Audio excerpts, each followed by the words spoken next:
Welcome back to the Morning Show here on Arise News. Yesterday, the Islamic Movement of Nigeria announced a temporary suspension on the street protest to demand the release of their leader, Ibrahim El-Zakzaky, and his wife, Zinat. This was contained in a statement released on Wednesday and signed by Ibrahim Musa, President Media Forum of INN. Well, the suspension, according to the spokesperson of the group, Ibrahim Musa, is to allow the lawyers argue the case on the prescription over the group made by the federal government take its full course. So joining us now to discuss the Islamic Movement in Nigeria protest suspension is Chima, Amadi, public affairs analyst. Joining us in Abuja. Hi, Chima. Good morning. Good morning. Thank you so much for joining us. Let me begin by asking you your general thoughts on the prescription by the federal government and the current argument over what exactly was prescribed, the Islamic Movement of Nigeria or the Shiites, which the federal government has had to come and clarify.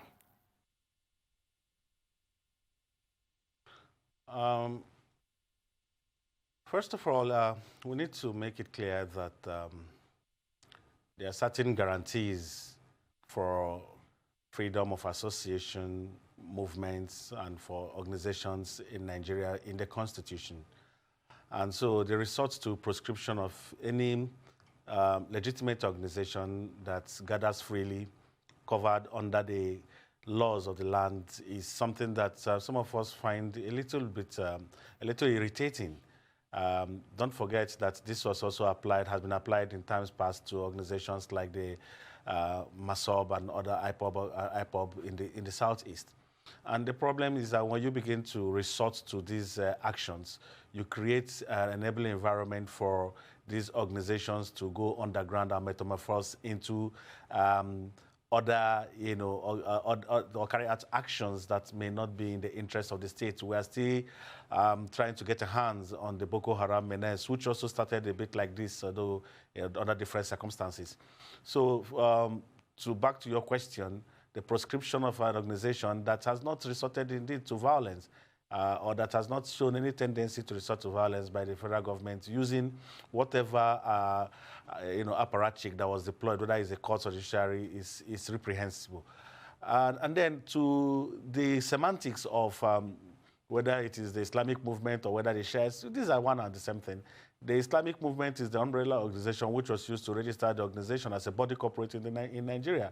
Shiite is the name which is a religious organization, just as you have the Sunni Muslims, you have the Shiite Muslims, and so the government was just trying to play with words. We know that in Nigeria, the Islamic movement led by El-Zakzaky is the custodian or the highest organ, the decision organ for Shiites in Nigeria. It's a rallying round for Shiites in Nigeria. So when you say that you proscribe the IMN and not Shiites organization, you're just being disingenuous. These things in Nigeria represent one and the same thing. Right. You have said that, but let's talk a little bit about this prescription. Professor Chidi Odinkalu recently came out to say that this same group was proscribed by the Kaduna state government. Now the federal government is proscribing them again. Double proscription. Can you make sense of all of this? You see, what happened in Kaduna State, that the Kaduna State government did it and got away with it, does not justify it. It was an aberration in the first instance. Don't forget, and before, let us put it into perspective, what led to all this. It was, and of course we must explain that the battle with the Shiites did not start with this administration. Even with the Jonathan administration, there was also an ongoing, disagreements with the Shiites with regards to the way they operated and all that, which also led to a shootout with the military, that period, and led to the death of certain practitioners of the sect. However, that's the Kaduna State government carried that action. And if you could recall, that part of the agitations that rose to what we have there was also, part of the actions carried out by the Kaduna State government when it's authorized and allowed the military high commands to invade the religious sites of the Shiites. So that they got away with it does not make it right. This time, it has been escalated because of the various protests in Abuja. The point is this, and I made that point earlier. When you use prescription as a tool to allow organizations that want to vent their anger, that want to agitate, you drive them underground. And when you drive organizations underground, they resort to violent actions and illegal actions that we may not be able to contend. We are still riling with the Boko Haram crisis that have now degenerated to a full-fledged war. If we had treated this as a purely civil matter and given recourse to the laws of the land that has actually prescribed for the way these issues to be handled, I don't think that we would come to a situation where we'll be talking about prescription. At any rate, what were the Shiites asking for? They were simply asking the government of the day to respect the laws of the land, to respect the judicial pronouncement by releasing their leader who was incarcerated and who had been granted bail in the law of the land. So when does two wrongs make a right? So that the Kaduna State government under Governor El-Rufai got away with it does not make it right. But a lot of people will say the peaceful protest of the movement was not so peaceful. And the federal government in its prescription did say that the movement had been taken over by extremists who did not believe in peaceful protests and resulted instead to employ violence and arson. And you saw what happened to the Emergency Management Office in the Federal Secretariat. This same group gained entrance to the National Assembly. And last Monday, a Deputy Commissioner of Police in Abuja was killed. A journalist with Channel Television was killed. Several Shiite members were killed. Others are left injured. Properties were destroyed. So would we say that really there was no violence during the protest of this group? We must be very careful about a single narrative, especially when the narrative is coming from an interested party. Before the degeneration of this protest, to the point where we have always said it was going to get to, which was turning violent, we should understand that the Shiites had been meeting in Abuja and protesting peacefully. I recall that some individuals who were not Shiites, who were not even Muslims, had joined in that protest to demand for the respect for the rule of law. Now, they have been protesting peacefully. They have been going gathering for months now in Abuja, and nobody had complained about their protests going violent. At what point did it degenerate to this point? The moment you started tear-gassing people that are gathered lawfully, the moment you started shooting, and we have seen videos, we have seen the Amnesty International report, we have seen reports by the media organization, we've seen all kinds of reports coming from credible organizations suggesting that there was high-handedness in the way these protests were treated. Many of them were tear-gassed, many were shot dead, many were maimed. We saw those pictures, and there's so much an individual or organization can take. To the extent that you are pushing them to the wall, it gets to a point where the world can no longer take them, and they have to react. And that reaction was what we saw in the streets. This reaction could have been a product of the frustrations that the government had refused to obey several court pronouncements and others. It could be a frustration that they are being driven underground. It could be a frustration based on the way the police and the military had also approached them, killing many of the members. So when you want to bring a single narrative of they've gone violent, we also ask that what was the initial action that drove them to agitating or reacting the way they started reacting in the first instance? All right, Chima, I want to dial you back a bit. Remember what happened between this same group and the convoy of the Chief of Army Staff? Was that not violent too? You know, that led to the killing of those Shiite members? Let's dial back a bit. Let's talk about that. Was that not in any way violent? And Chima, have you seen videos of parade by some Shiite members, and they have military-esque parade? What is that? And also, the pronouncements that we don't respect the laws of our land, that we only take, recourse from Iran. What would you say about that?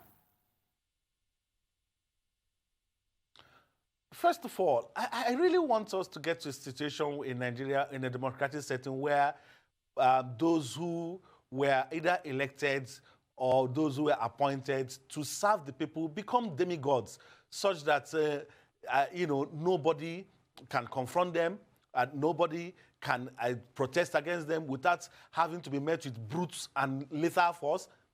Just a short while ago, I think that was last week, the convoy of the current Prime Minister of Britain, Boris Johnson, was interceded. So a group of protesters stopped him by the roadside. We never heard that anybody was tear gassed. We never heard that any of them were shot. We never even heard that they were arrested. The police did what they were trying to do.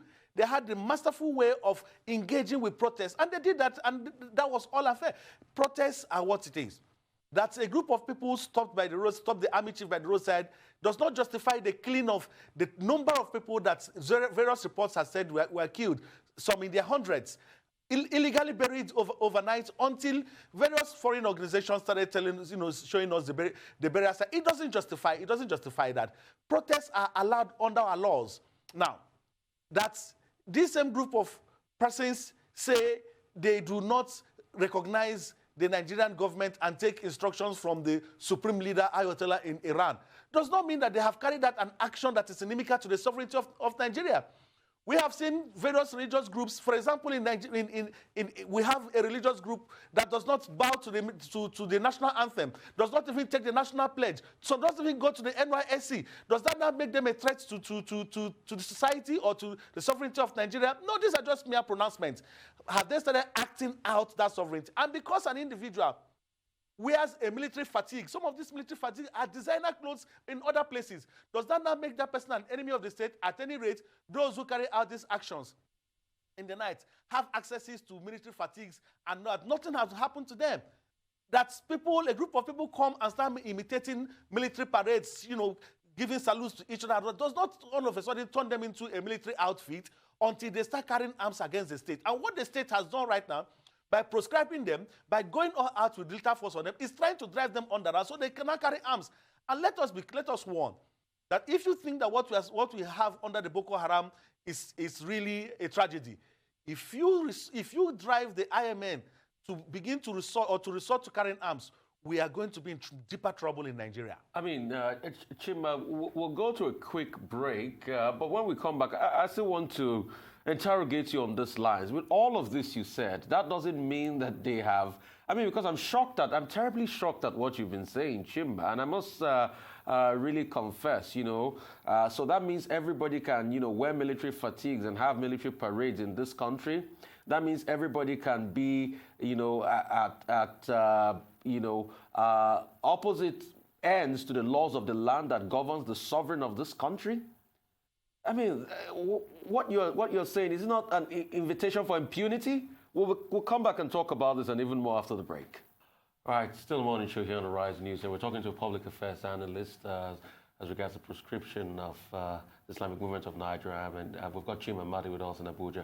So Chima, before we went on that break, I was asking the question that with all you have been saying, so what you're saying is invariably, I and Adesuwa can start a movement tomorrow. We have military fatigues. We march on the streets of Lagos.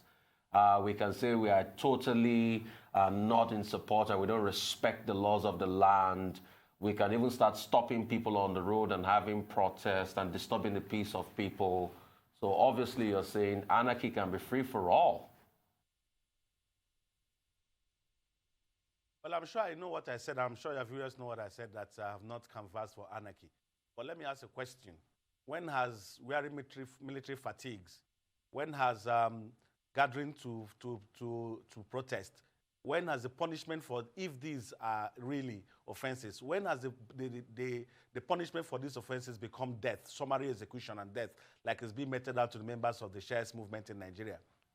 It's a very simple thing. If you think that these people have carried out actions that are inimical to the stability of the state, we have a lot of laws in our country to deal with it. But when you ask and you tell individuals that because you've won a military fatigue, which, by the way, nobody's encouraging about to military fatigues in Nigeria because of the security situations that we are having in our country. But you said they were designers earlier on. If you say because individuals are gathering... You said anybody can pick up these designers. I was doing a comparative analysis of what happens... I was doing a comparative analysis of what happens in other climes, and here Nigeria cannot exist in isolation. Nigeria is still part of the Committee of Nations. So what I simply did was to say that in other climes, that these things that we kind of criminalize here are designer clothing elsewhere. And we have seen the crime rate in these places where they wear this thing freely. And the crime rate in those places is lower than for here, where it has been criminalized to the extent that even when the military people see you wear it, they begin to, to give you instant judgment there. And some of us have said these things should not happen. But having said that, what I'm simply saying is this. If you think that in the conduct or in the protests that they are carried out, and you think that the members of the Shiite movement had carried out actions or done certain things that are inimical to the corporate existence of Nigeria, our laws are replete with so many things and how you can go about it. To begin to say you have proscribed organizations, especially organizations that all they have done is simply to ask you as government to respect the laws of the land by giving action to the pronouncement of a legitimate court of law, and then you proscribe them. We are saying that you are driving them underground. When you drive organizations like this underground, you create a bigger monster that we are currently dealing with. And we have situations where we need to deal with. The Boko Haram issue is here, and we are dealing with it right now. That it worked in the southeast where you proscribed the IPOB and then they simply went underground does not mean that it will work in other situations. Well, the government has responded several times to say that national interest overrides personal interest. And when you consider the wanton destruction, the loss of lives we have seen, disruption of vehicular and human movement in the Federal Capital Territory, that's the capital of the country, one will wonder if there was any other option left to the government. And in your opinion, what would that option have been? The option to the government is not really an option for the government. It's not an option in the sense of it. The government is duty-bound to respect the court of law, the law of the land. About 3 different, if I'm not mistaken now, we need to check that out, different courts have given rulings. They have granted bail to the leader of the Shiites. And the Shiites have shown in their action by saying that they are stopping their protests, they have shown that they are even more law-abiding than the federal government. Even though some of us feel that the action of proscribing the Shiites should be tested in court. But they have refrained from coming down to the street to say, okay, they want to respect the law of the land. If the federal government had simply respected the court, a pronouncement of the court, I don't think we would have gotten to the position or where we are now, where these people have to go to the streets every day and, like using your word, now, disturbing vehicular movement and then for the protests to turn violent. Well, they responded. The reason they are temporarily suspending the street protests is not because of the prescription, but rather because it has been taken to court. They are testing it in court, and they say they want the law to take its course on the prescription to find out if it was constitutional or not. But again, we are at this point. This is not the first time the movement is having clashes with security agencies in the country. And I ask, did the federal government really have any other option, considering that it has said that national interests overrides, supersedes personal interests? The question of national interest overriding personal interest is not in contention. It has not. It's trite that national interest, subsumes personal interest. But perhaps the question now is: does national interest also override human rights? Can you suspend the rights of individuals because of your own definition of what the national interest is? Who defines what national interest is at any rate? Does flagrantly abusing or disobeying court order is it not equal to also putting in jeopardy the national interest of the country? Look, nobody in his sane mind will make an excuse for some of the tendencies of the Shiite movement, especially those of us that have studied them from their days in Zaria, where they became a law of their own. Now, it is a failing of government that an organization would rise to the extent where it became an autonomous, or a municipality of its own in the area where it was lodged. But don't forget, that for any individual, whether it is the governor of Kaduna State, whether it is the president today, these individuals have paid homage and pilgrimages to this same place and to this same individual that they today accuse of becoming a lord of the manor. The same man that they today accuse bigger than the state. They had all paid visits to him. They had all paid homage to him because they wanted one political favor or the other from him. And today, because they disagree with him, he now becomes a terrorist, or he becomes bigger than the state. I don't think that the law should be applied based on who you are. Okay. The law should be applied equally. Okay, Chima. And the fact of the matter here is this. Whether you like Ezaki or not, the point of the matter here is this. There's a pronouncement, a legitimate pronouncement by the court to say, release this man on bail. Grant him bail. Why are we not respecting it? Chima, I want to pick you on your words. You said he became an autonomous municipality. Does anybody have the right to become an autonomous municipality? The only time that happens in the law is in the case of secession. Is that not a declaration of secession on the state, based on your words, when you say it became an autonomous municipality in a sovereign state, Chima? Well, autonomous, do you know that in Nigeria we have several autonomous communities allowed by law? So they say that an autonomous community is a city, it's anti-intellectual. There's so many autonomous communities. In the state where I come from, Imo State, there are over 300 autonomous communities. But we are talking about the action of Zaki in Zaria in the past 30 years, and that's the point we are making. This narrative is not a single way. In the past 30 years, becoming so powerful in Zaria to the extent where the area where he resided, he became a law unto his own. But these same individuals that were supposed to call him to order, they were supposed to take actions to ensure that he did not become so powerful, were the ones that were paying him visits. They were the ones that were needing all kinds of favor from him. Then it has turned around today. And then the same man that they were paying visits and some of them, we see them gesticulating and even bowing down for, are the ones that are now saying today that he's a threat to the state. At what point did he become a threat to the state? At what point did he now become somebody that you must eviscerate using the dark aspects of our laws? We are saying simply, respect the law. Grant the man bail. Continue to try him. Don't forget that he's already being tried for murder in Kaduna State. Continue to try him. Whatever the court said, then carry it out. But you cannot use an illegality to try another illegality. It is simply not right. We are still a democracy. Well, thank you so much. We'll look forward to that case on August 5, his bail application. Thank you so much for coming on the show this morning, Chima Amadi, Public Affairs Analyst. And that's been the show today. I am Adesua Omorwan. And I'm Rufai Osedi. Goodbye.